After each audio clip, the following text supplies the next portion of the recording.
Hello, hello dear students. Myself Dr. Kalpana Shangi, Assistant Professor, Department of Sanskrit, SMCC Government College, Abu Road. BA second year के अंतर्गत आज हमारे अध्ययन का विषय है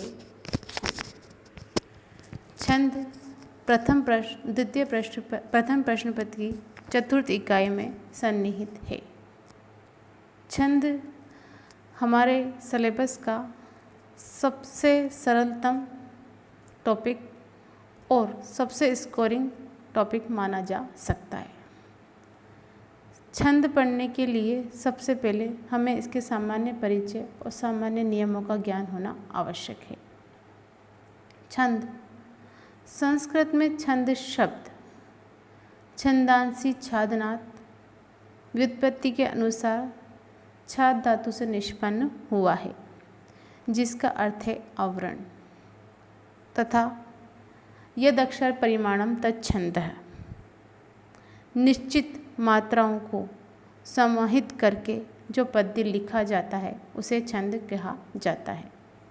छंद शब्द मूल में नपुंसकलिंग शब्द है। अगर हम छंद के भेदों का विभाग करें तो साहित्य के आधार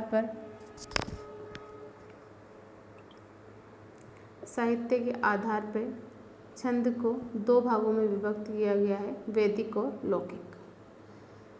जो छंद वेद, ब्राह्मण, आरण्यक, उपनिषदों में प्रयुक्त होते थे उन्हें वैदिक छंदों की संज्ञा दी गई, तथा इसके पश्चात जो रामायण, महाभारत आदि में प्रयुक्त होते हैं उन्हें लौकिक छंदों की संज्ञा दी गई। और वर्णों और मात्राओं के आधार पर भी छंदों के दो भेद हैं, वर्णिक छंद और मात्रिक छंद। जिन छंदों के अंतर्गत वर्णों की गणना की जाती है उसे वर्णिक छंद कहा जाता है, और जिनके अंतर्गत मात्राओं की गणना की जाती है उसे मात्रिक छंद कहा जाता है। वर्णिक छंदों को वृत्त तथा मात्रिक छंदों को जाति से भी अभिहित किया जाता है। वर्णिक छंदों को हम तीन भागों में और विभक्त कर सकते हैं, समवृत्त, अर्धसमवृत्त और विषमवृत्त। समवृत्त जहाँ पर चारों चरणों में वर्णों की संख्या समान होती है उसे समवृत्त छंद कहा गया है, और जहाँ पहला चरण तीसरे के साथ तथा दूसरा चरण चौथे के साथ समानता रखता है उसे अर्धसमवृत्त छंद कहा गया है। विषमवृत्त जहाँ चारों चरणों में वर्णों की संख्या असमान होती है, अलग अलग होती है, उसे विषमवृत्त छंद कहा गया है। ये बात हुई छंद के भेदों की। छंद शास्त्र में केवल मात्र पिंगल मुनि का छंद सूत्र पाया जाता है। छंदों में सबसे महत्वपूर्ण है गण चिन्ह लगाना और लघु और गुरु के चिन्ह लगाना, जिसका ज्ञान होना अत्यंत आवश्यक है। सभी वस्तुतः लघु और गुरु के चिन्ह पर ही निर्भर करती हैं। लघु और गुरु ये मात्राएं कहलाती है। मात्राएं अर्थात उच्चारण काल, जिस समय से हम वर्णों को उच्चारण करते हैं उसे मात्रा कहा जाता है।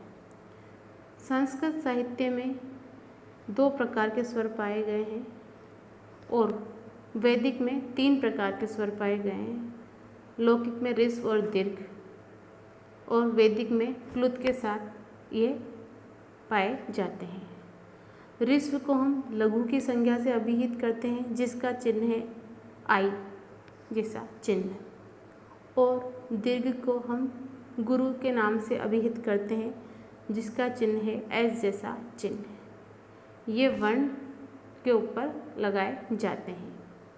ऋस्व अ, इ, उ, रि, ली, इन ऋस्व स्वरों पर ही केवल लघु की मात्रा लगाई जाती है। इसके विपरीत आ, इ, उ, रि, ए, ऐ, ओ, औ इन 8 वर्णों पर गुरु की मात्रा लगाई जाती है। अनुस्वार से युक्त ऋस्व वर्ण पर भी दीर्घ अर्थात गुरु की मात्रा लगाई जाती है। जैसे कंस, यहाँ पर क पर अनुस्वार है, यहाँ पर क के ऊपर गुरु की मात्रा लगाई जाएगी। विसर्ग युक्त ऋस्व वर्ण पर भी गुरु की मात्रा लगाई जाती है। यथा रामः में ऋस्व स्वर है परंतु विसर्ग से युक्त होने के कारण इस पर गुरु की मात्रा लगाई जाएगी। इसके बाद संयुक्त वर्ण से पूर्व, संयुक्त जो दो वर्णों से मिलके बने हों उन्हें संयुक्त वर्ण कहा जाता है।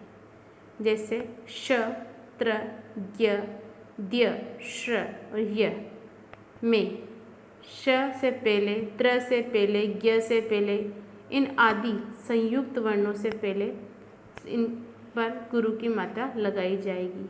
यथा निर्भिन्न, यहाँ पर न दो हैं, इनसे पहले भ पर लघु ई अर्थात ऋस्व ई होने पर भी गुरु की मात्रा लगाई गई है, क्योंकि यहाँ उसके पश्चात संयुक्त वर्ण है।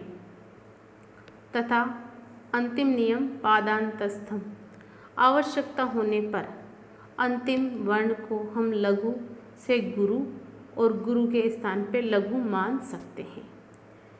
छंद को पढ़ने के लिए इन नियमों का ज्ञान होना अत्यंत आवश्यक है। छंद की महत्ता साहित्य शास्त्र में छंद पादो तु वेदस्य इस पंक्ति के द्वारा निहित होता है।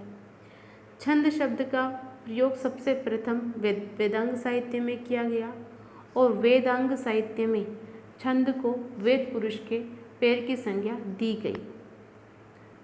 कहा जाता है कि जैसे पैर मनुष्य के शरीर में संचलन और संचरण का कार्य करते हैं, उसी प्रकार छंद वैदिक मंत्रों को उच्चारित करने का कार्य करते हैं। यह पंक्ति छंद के महत्व को स्पष्ट करती है। छंद शास्त्र में अनेक आचार्य हुए जिन्होंने अपने छंद शास्त्र को समृद्ध किया। इनमें से सबसे प्रमुख छंदो विच्छिति जनाश्रय के द्वारा, जयदेव छंद जयदेव के द्वारा, छंदो अनुशासनम जैन विद्वान जय कीर्ति के द्वारा, वृत रत्नाकर केदार भट्ट के द्वारा, सुवृत तिलक आचार्य शैमेंद्र के द्वारा, हेम छंदो अनुशासनम हेमचंद्र के द्वारा, छंदो मंजरी गंगादास के द्वारा, वृत मौक्तिक भट्ट शेखर के द्वारा और वृत मुक्तावली देवर्षि श्री भट्ट के द्वारा लिखी गई। अब इसके पश्चात पारिभाषिक शब्दावली जानना अत्यंत आवश्यक है। पहली पारिभाषिक शब्दावली है चरण या पाद। ज्ञेय पाय पादः चतुर्थांशः। श्लोक के चतुर्थ अंश को पाद कहा गया है। प्राय श्लोक 4 पंक्तियों में लिखे जाते हैं, उस एक पंक्ति को हम चरण या पाद कहते हैं। कुछ श्लोक इसके 3 पंक्तियों में भी लिखे गए हैं, परंतु वैदिक साहित्य में ही 3 पंक्तियों वाले छंद प्रयुक्त होते हैं। लौकिक साहित्य में 3 पंक्तियों वाले छंद प्रयुक्त नहीं होते हैं। तत्पश्चात दूसरी पारिभाषिक शब्दावली है गण। वर्णों का समूह गण कहा जाता है। जिस प्रकार जिस 3 वर्णों का समूह गण कहलाता है। गण सूत्र है यह माता राजभान सलगा। यहाँ पर आने वाले प्रत्येक शब्द से गण का नाम प्रारंभ किया जाता है। यथा आप देख सकते हैं यह माता आदि लघु, यह से चालू और माँ और ता 2 वर्णों को और लिया गया है। मातारा दूसरा गण मातारा अर्थात मगण, तीसरा गण ताराज अर्थात तगण, चौथा राजभा अर्थात रगण, 5वां जभान अर्थात जगन, 6ठा भानस भगण, 7वां नसल अर्थात नगण और अंतिम 8वां सलगा अर्थात सगण कहा गया है। इनके स्वरूपों में इस प्रकार देख सकते हैं कि यगण आदि लघु है, मगण सर्वगुरु है, तगण अंत लघु है, रगण मध्य लघु है, जगण मध्य गुरु है, भगण अंत आदि गुरु है, नगण सर्व लघु है और सगण अंत गुरु है। इस प्रकार हम इसके स्वरूप को देख सकते हैं। इसी प्रकार मात्रात्मक गण भी लिखे गए हैं, परंतु मात्रात्मक गणों का प्रायः प्रयोग नहीं किया जाता है और हमारे पाठ्यक्रम में मात्रिक केवल एक ही छंद है आर्या, जो हमारे पाठ्यक्रम में रखा गया है। एक और शब्दावली है यति। यति विच्छेद संगीता। जब कुछ छंदों में अल्प विराम लिया जाता है तो उसे यति कहा जाता है। ये सामान्य परिचय छंद का यहाँ तक निष्पन्न होता है। तत्पश्चात हम आगे मात्रिक छंदों का अध्ययन करेंगे। धन्यवाद।